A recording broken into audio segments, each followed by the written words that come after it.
أعوذ بالله من الشيطان الرجيم. بسم الله والحمد لله والصلاة والسلام على رسول الله وعلى آله وصحبه أجمعين. أما بعد، حرصا وإن ترجمة القرآن الكريم وإن قرآنك قنديا لنا سوني كان قننا نا قنديا لي سوني كان قننا وإن كنيا كما lenki o wattare nakatandinga anogondi walla onatowa karampo nakatandinga anogondi daga killenga wona kimbangandi tarumuni misu ama hadaji wonan sage kinga lenki o gilli aya tandumandi nyai min surat al-baqara gilli nampin kongen soranga lenki o gilli aya tandumandi nyai gilli ki sura kunduwa ona qari unga rahimahullah rahmatan wasi'ah kengani hosari ona tarinka anda hibe qarawna tarjama dangani wana tona qandiyan dangani sonin kan kannende wa idh istasqa Musa liqaumihi faqulna idrib bi'asaka al-hajar fanfajarat minhu 12 'ayna قد علم كل أناس مشربهم كلوا واشربوا من رزق الله ولا تعثوا في الأرض مفسدين. الله سبحانه وتعالى برسما موسى غرقمار دموري سرندغاني ida kuyem balle oti Musa dangani gumamutu anna guma kebe gamagan na giden katute takdiri ngaira konne Musa da gumamutu guma ke na giden katute gide kiraganan sunti awreni jinya utamiro hillo sunti bakka gide ke bokinnya ni boncongo ko hakenga banu be suitu yigil ku boncongo utamiro hillo iminiranga amika palle manka palle mago dingira tana minne ngaganta imme dingira kiya allati oti edangani kengani Musa di soroku khayye yaganni makibe ogara kina khay khara yaganni makiga aro yelincinya nyante kibe ogara kina khay kharaiga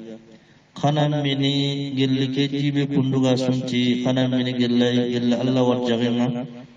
kayge gilla Allah wajah ki kana min gelli keji be kundu Allah gara ka wajah kunna fontinde khadangan khama ga bonon dindi nyinya ngin kama al haladi bonon dindano gana hay kene halu be gari qoton denya kembirona kalman kutu ni bana boncandangani Allah subhanahu wa ta'ala ti wa idistasqa Musa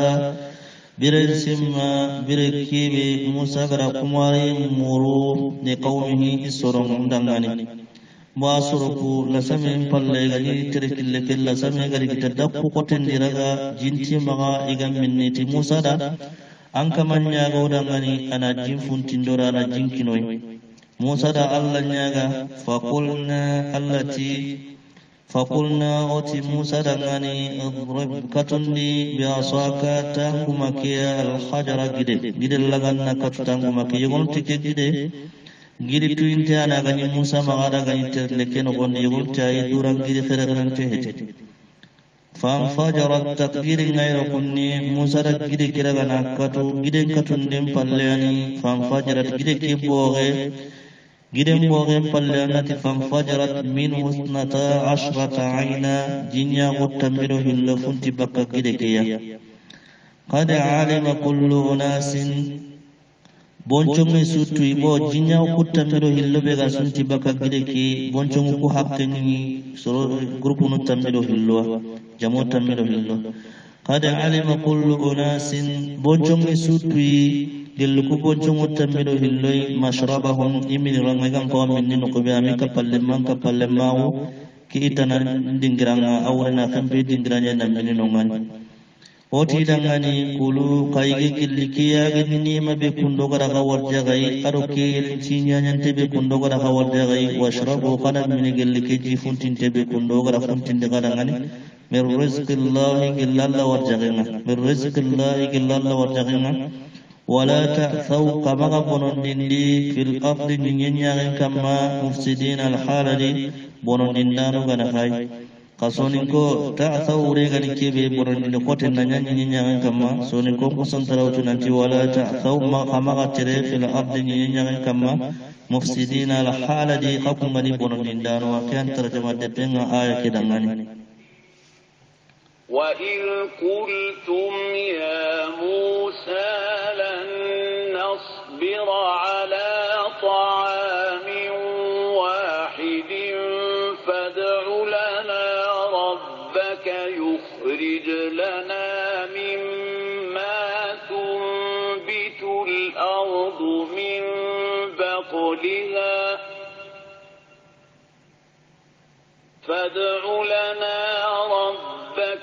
يخرج لنا مما تنبت الأرض من بقلها وكسائها وفومها وعدسها وبصلها. الله سبحانه وتعالى بني إسرائيل قرأ وقت تيمة وقت كيبي غغتي موسى وقران توسبرني إغندي باني غندي مغا أورنوني باني غندي ما قلي غندونا كني غندي غنيا أربانا وندي نجا مفردنا فمراد غلو كيبيا أنو ياغني مكيرو سيلنتي نيانتكي بني إسرائيل كنت موسى نغني ورانتي تقو سبرنو وكبارا إغانا كودي تبغودي Angka manya bodangani anam bagandin dodangani foinin tananga gellinyi nyempunti hundu hononga awa gellinyi ki huntindi hononga ananyi ogatini kumenu gani nyambin bantarano kenya inati nyambinu nyani bantarano ndo ogati kumenu gani burni nyemure atatano aro kemire annan kamanya ga anam puntin dodangani kibe ogatini sire kiyane ogatini jeyu yogonu ga kiyu maragana yo jen ka duranya kiyen duranya ka kusuwarno kira wanne wa fumiha aro kibe gani ogatini yogonu ti ille ke kunno fumiha keni ille nye yogonu ti awallai lay nyani yogonu ti laji yogonu ti jabamise ayani kisuwa kempalle annan kamanya godangani nyeke huntinde hononga anam bagandindo dangana no wanne kibe gani ogatini mollo kulle ki atu intinya na gaira konne igatina da adasu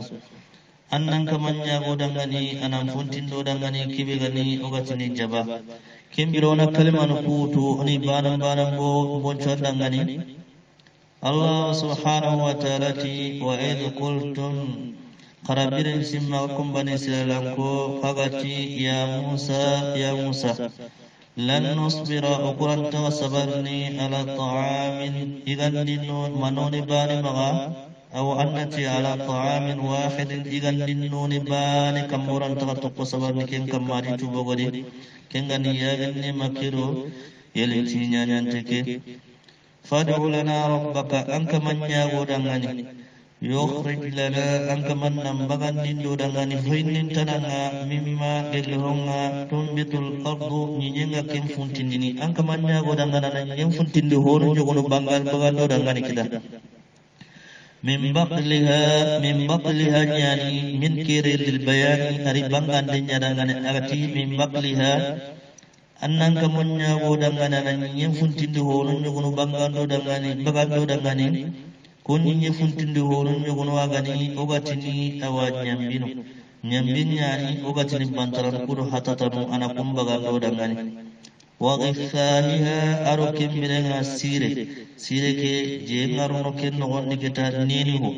wa ghifaliha aro neni ho no kenya gani ogatini je ku aro kiyu kuda kana kumeno ga neni nyenya kamma wa fumiha aro basalle ke ogatini jaba bucinne ke yogonatillahi jaba miseke Allah na kembagando dangan yo ka kita wa fumiha yogundanya khentanya ogatini ille kita nati wa fumiha aro laji walla jaba miseke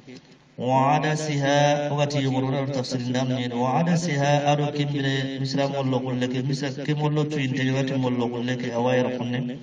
وبصلها الرجبة الله نكمل بغاندو دعاني كمل كير ترجمة دبنا أنا قرانغان تلك قال أتستبدلون الذي هو أدنى بالذي هو خير كمبر موسى تيدغاني خكنا الله سبحانه وتعالى خنا أنياغنا والله خنا مورنكي نتنا الله نياغا خدغاني أنا هو بغاندي خدغاني كيبي أي مغايان قنتينغاني كاغا كيم paragun hoyi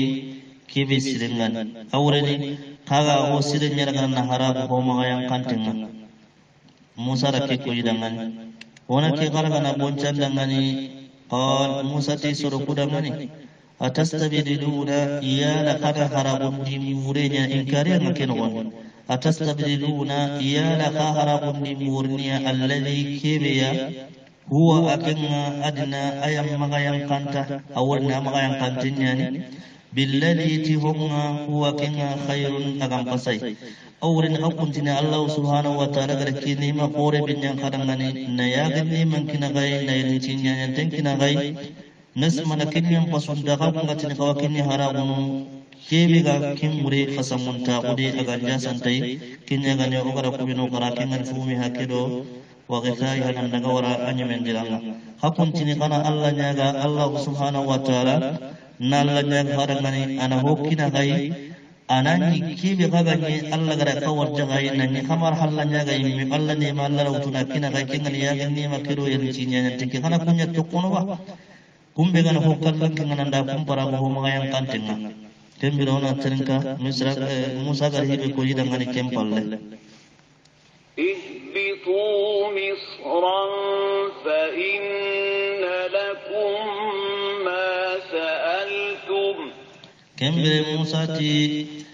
gelleha boy gara Musa nyaga kita arsay waru Musa batinga nanti Musa na Allah subhanahu wa ta'ala nyaga Allah na futti fol nya bagandi ko di tu bogino wonni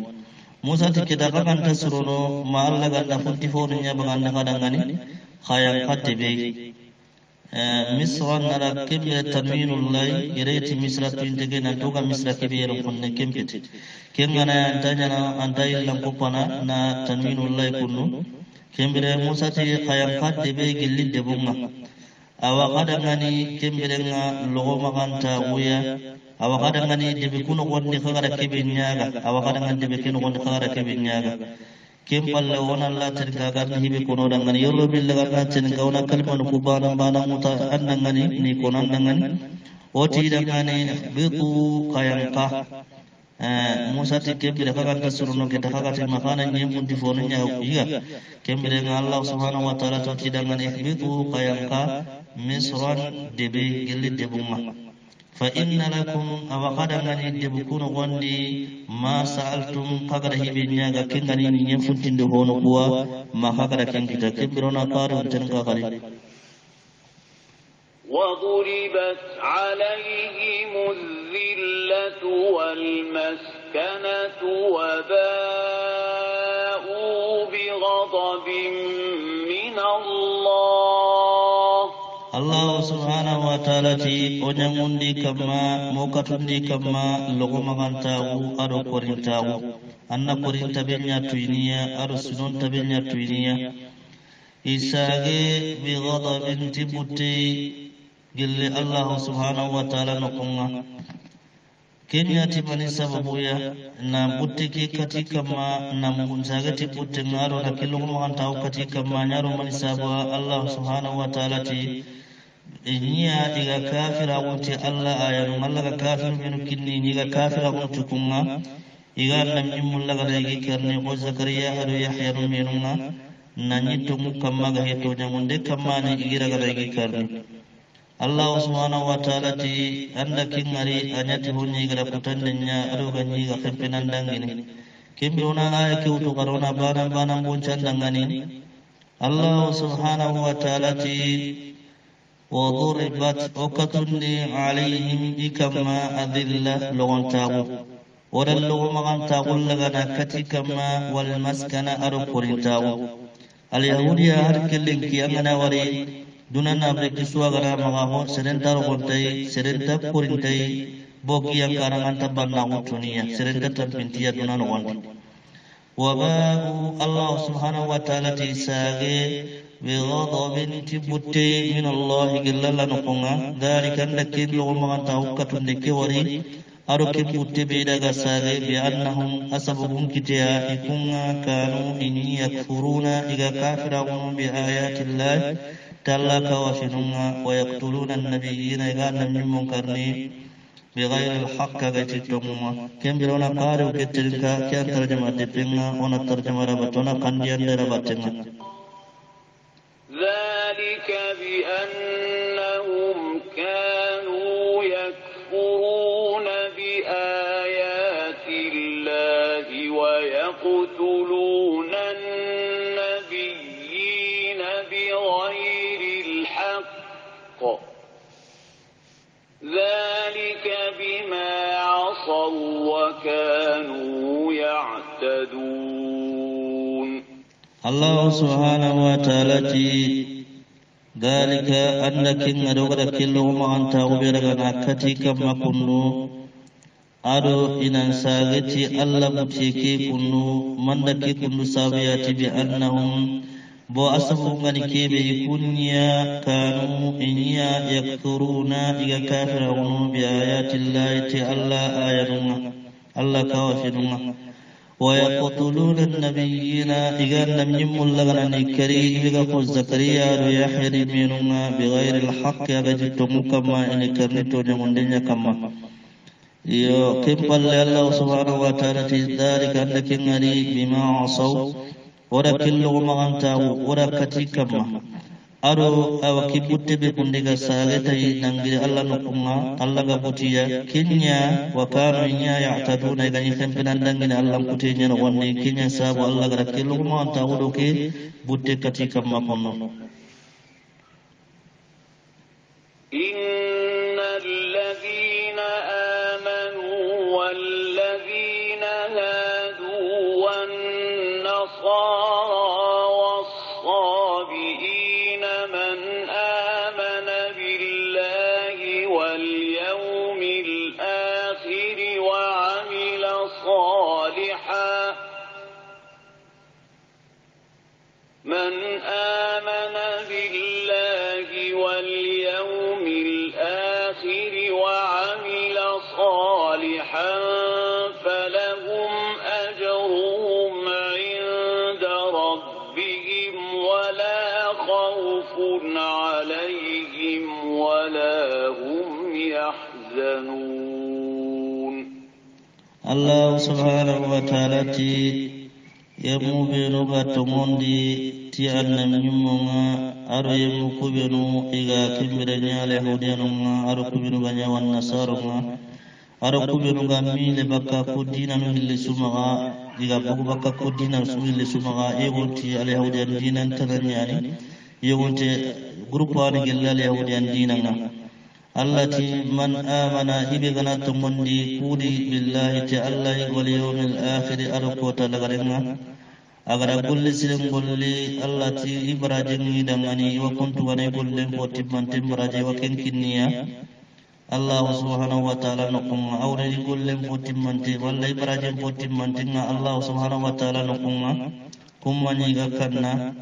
imani suluha kita imani gakanna alqiyaman chankota nanti wakanna yang angkatanga imani gasuno gar kibi gari kembre agari kita kem imani gasuno dokenga gasuno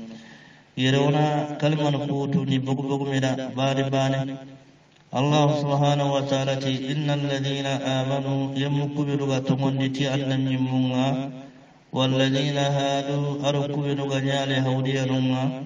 wan nasara akubiru gani wan nasarunga والصابئين أركبن بني جماعي جميل بكاكويا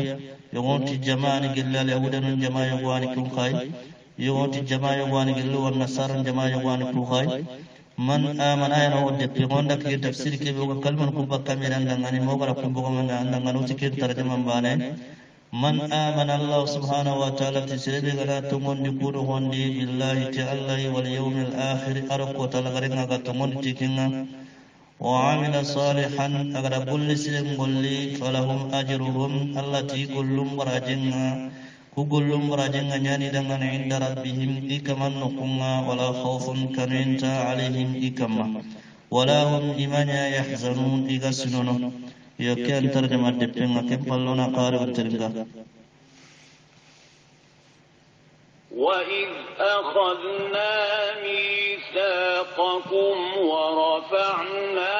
فَوْقَكُمُ الطُّورَ خُذُوا مَا آتَيْنَاكُمْ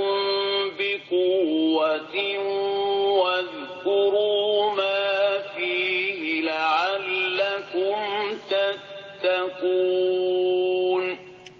Allah subhanahu wa ta'ala ti miren simma ogara bani seran ko laydu qotellaga ogara laydu qotellaga idangani awrigindi kamma gidenga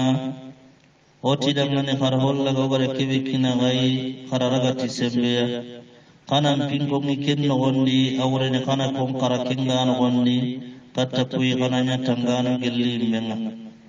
kempalle kunyille nan sagiri halle da halla koyinya baka kempalle kel baka kellaydo gore kote kamma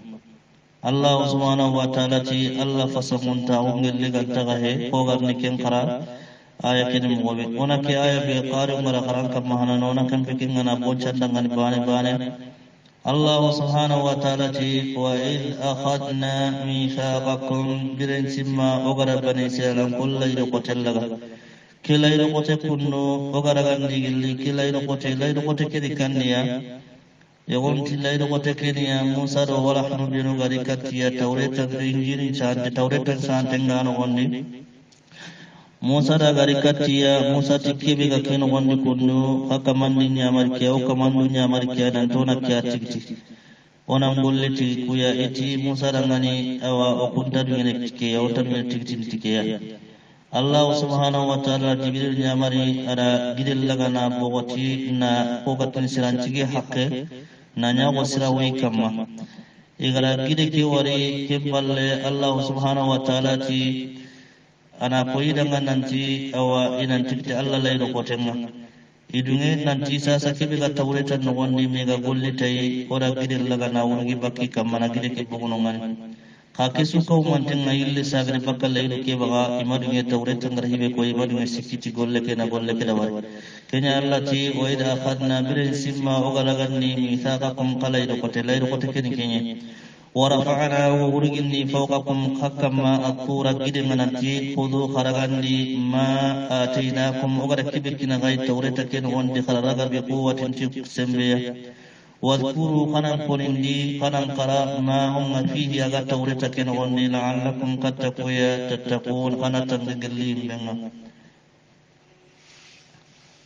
ثم توليتم من بعد ذلك فلولا فضل الله عليكم ورحمته لكنتم من الخاسرين الله سبحانه وتعالى ثم توليتم ساقي خفل لكي من بعد ذلك خرقها لكي خبل لبكا كمغا من بعد ذلك ليلك قتي udugote balle udugote ke utunnen balle kharaqa alle koy baka alla batimma kharaqa alle koy baka lelu ke siginde maga Allah subhanahu wa ta'ala ti falawla fadlullahi alla fasamunta ungelle gantaganya alaykum hakamma wa rahmatuhu arahinna agara kemberenga nyamunde karana tubulla karana yang kate kedugundi baka gamadi gide kirnden hakamma Allah fasamunta unyankin Allah fasamunta ungelle gantaga yesu لكنتم قنيانا نلغري من الخاسرين إلى هلكرني أني خالكني كم بتسود ولقد علمتم الذين اعتدوا منكم في السبت فقلنا لهم كونوا قردة خاسئين Allah subhanahu wa ta'ala ti walaqad dan kana buya kama kudenya ni rakunni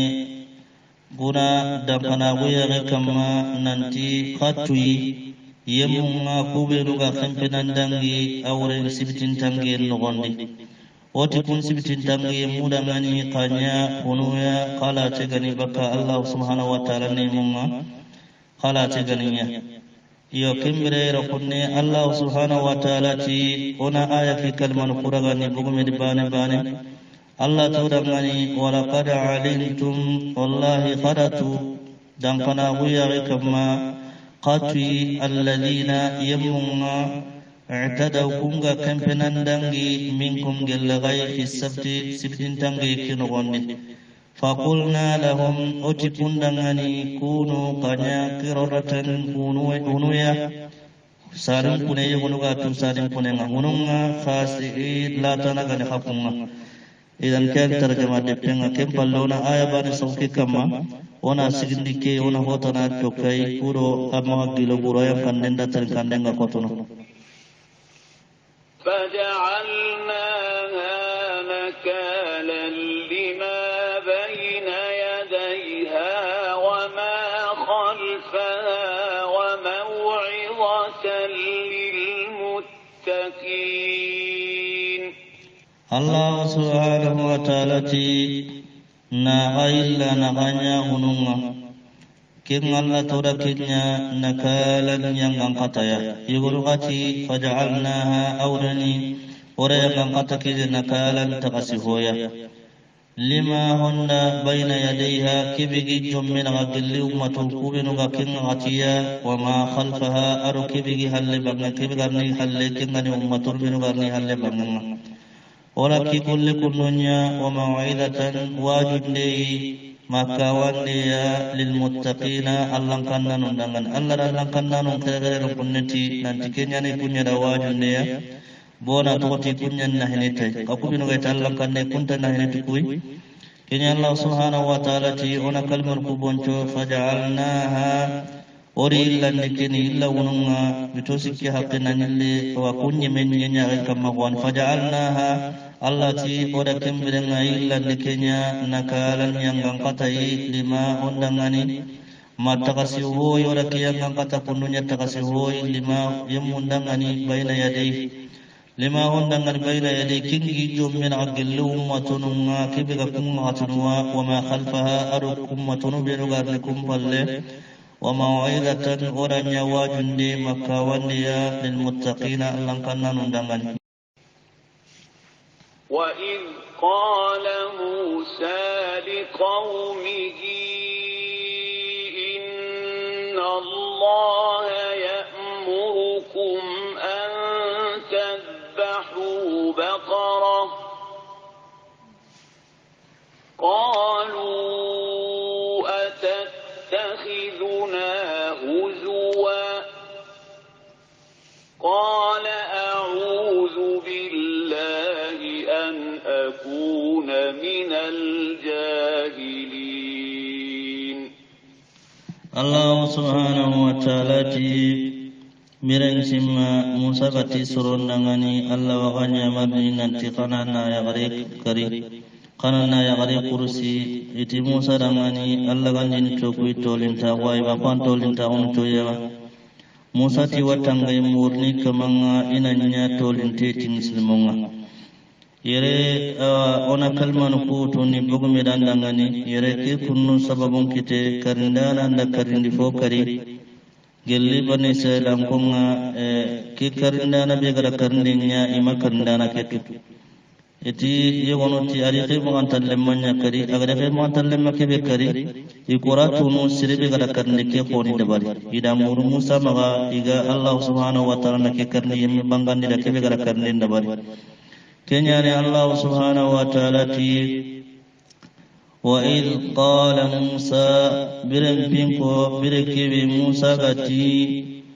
لقومه إسرون دغني إن الله الله يأمركم الله وقان يأمرني وقغر موريغا نتنا الله نياغا كرندنا كرندنا كرندنا باري پورو كدنا بانغي خدغني الله تي أو إن الله يأمركم الله وقان يأمرني أن تذبحوا كنا من كرسندي بقرة نانيريا قالوا إتي موسى دغني اليهوديان كو إتي موسى دغني أتتخذنا هزوا أنو رغنا تولين تاغوائبا أو أنو رغنا تولين تاغوني رغنا تويبا اللغن يتوي تولين تاغوان تولين تاغون تويا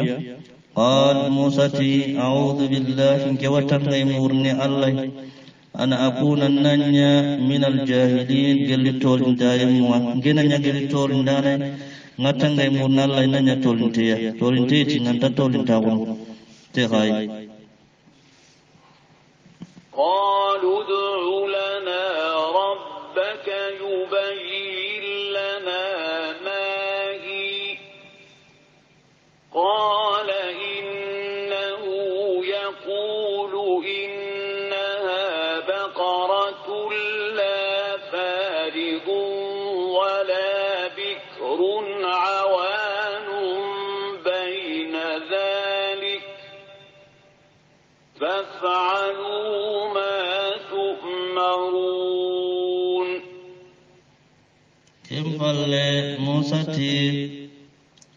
بوي ركيدك مكن كوني موسى تي دغاني إكنتا تولين تاغون تغاي قالوا اتكم رغدا بوي غدا دم خناغون كتاغنا ننتي موسى ني سوبني دغاني قالوا اتي موسى ادع لنا ربك انك من يغدغني يبين لنا انا بانغان دا ماهي من كنا كنوا كنا سينون نكن غيام انك من يغدغنا نك سينون بانغان دا wana nak sinendu wana tunanti sino karagina nyiran ba masino tamina nyiran ba angkin nang kamanya godangani ona naki sinam pakentu qal musa ti innahu allah yaqulu allah watini innaha nanti nanyirikia baqaratun nanyiriani la faridun asidallah tehti qore heti sinon nogonni wala bikrun kusukahe onati qonnan lenyire heti nalle bucinne khahe yere bucinne khahe awanun ana nagando nyani baina dhalika kuhilli menaga sino kumalato sino kumaro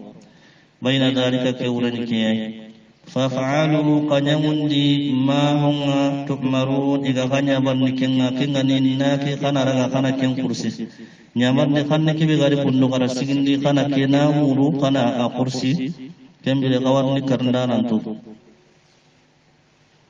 قالوا ادع لنا ربك يبين لنا ما لونها قال إنه يقول إنها بقرة صفراء فاقع لونها تسر Allah subhanahu wa ta'ala ti birambe galaki ko harsa iti Musa dangani anka manya godangani anka mannanaki sinon bangandoda kem palle gari ti gari qalu ud'u lana rabbaka iti Musa dangani gari anka manya godangani yubayyin lana anam bangandoda ngani ma lawnuha kibigani naki nonenga akulorunna kamwa agiyanna kamwa naki nonenga nakim bangandoda قال موسى إنه الله يقول واتني إنها كنا نيري بكندو خغرا تنين دبان ننتي إن الله نيغا الله نناكي نونين بانغاني الله واتني ناكي نونين غني كبي بقرة ننيري أني صفراء أني تنتغني نونين كاران قوني فاكع لونها نوني كيغا الصفراء كيوغتني أني تيكي قوتين سلد نتيكي قوتين أما أنه يلغير غتيا تسر الناظرين فايدارنا كونغا نغال نكتا هايلنا فايدارنا هاي تسر الناظرين وفايدار كونغا نغال يوكا في الجلا أسرويكيا كان ترجمة جبنا أنا غني كم باللون تريكا خري خسريكا كيف خرمو كما قالوا ادع لنا ربك يبين لنا ما هي إن البقرة شابه علينا إن البقرة شابه علينا وإنا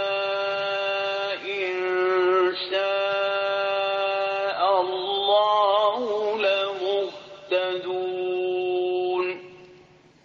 angatu bani Israel konga ida kota ini du kamma taharang aiti Musa dangan nanti ana Allah nyaga naki sinengani kebe ara Allah nyaga Allah nan sinom bangandida kem palla illa nyaga na kadnan tanan naki nonim bangandi ara Allah nyaga Allah nan nonim bangandida kem palle gari ihilla murna ma kadnan tanan Allah nyaga gari yo Allah subhanahu wa ta'ala da mani dawari naki yala gulnyangana nyenba walla gulnyangana hitiba iyo arakin kabangani na kenya ira kunne kunno qalu itigari Musa dangani ud'u lana rabbaka kamanya godangani yubayyin lana anambangando dangani mahiya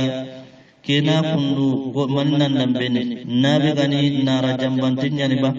iga walla gargana ige tidwa ba walla nabi gani na golnyanga nanya nabi ga gollenian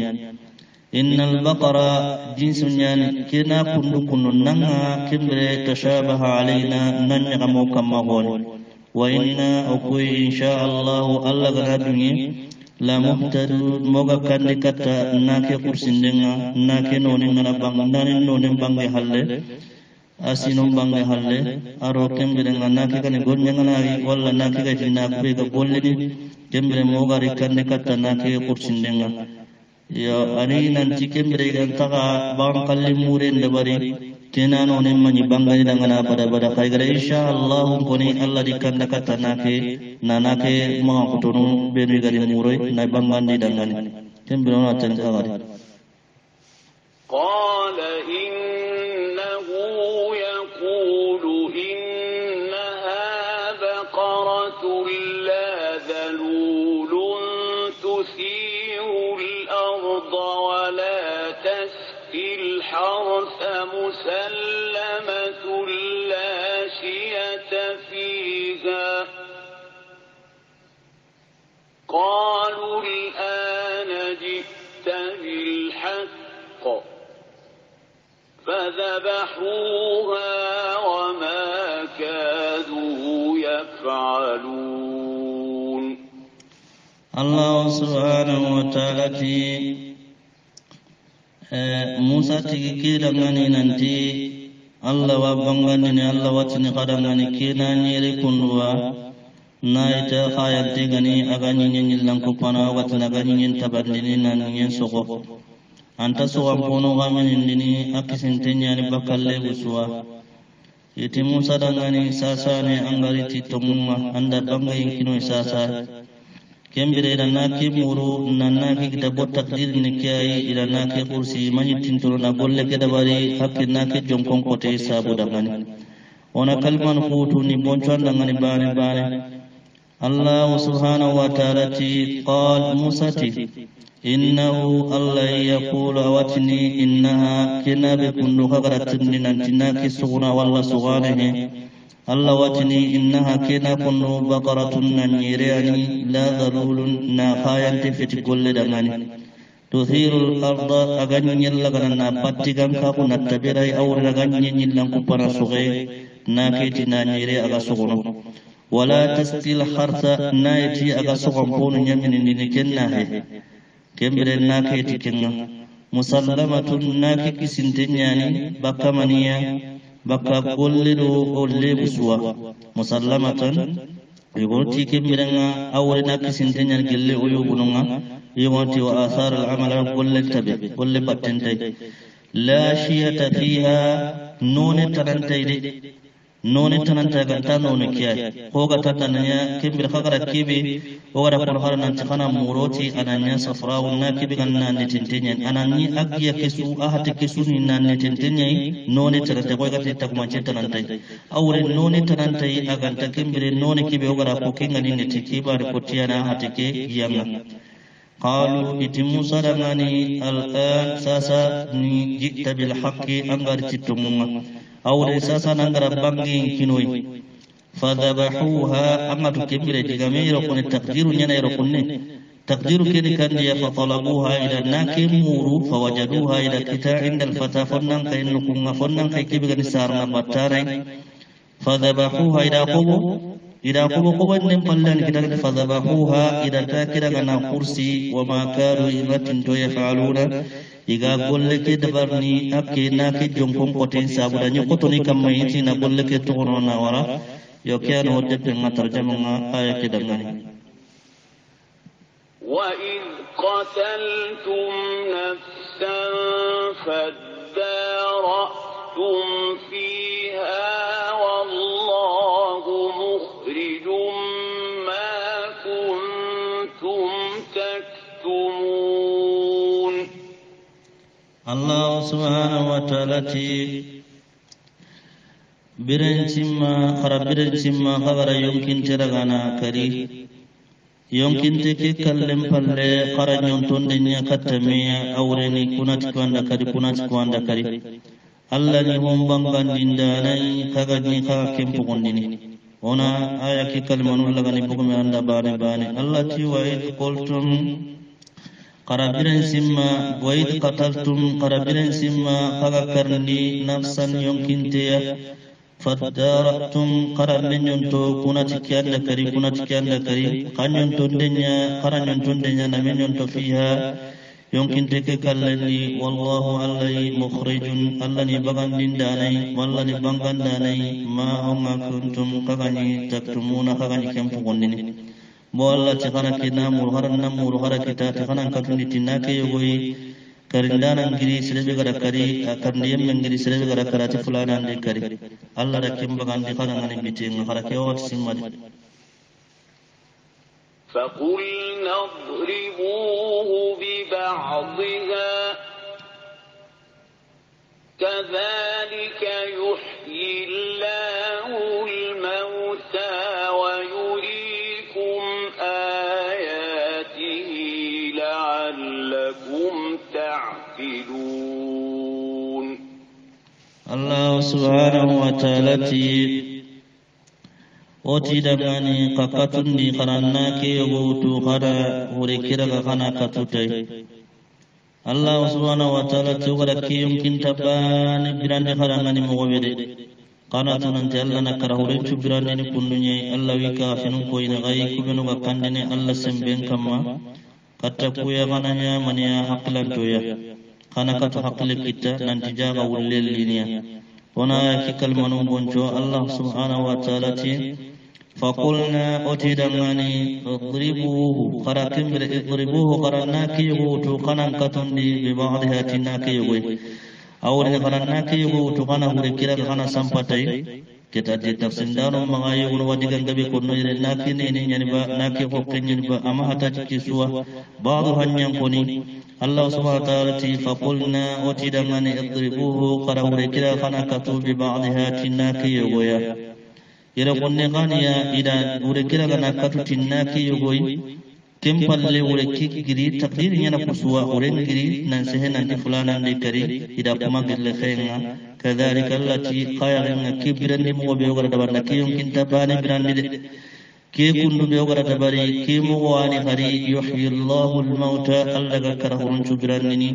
wa yuriikum Allah wa ko indin ghayr ayatihi idallil bamban toika finunga kubenu ga kandene Allah semben kamana dalla ni semben tenye arawan ni karahun birandi la'allakum tattaquya ta'qiluna kana ya taqasindanu wa kana ya haqilan toya kana kilisire mutuna batu ثم قست قلوبكم من بعد ذلك فهي كالحجارة أو أشد قسوة وإن من الحجارة لما يتفجر منه الأنهار. Allah subhanahu wa ta'ala ti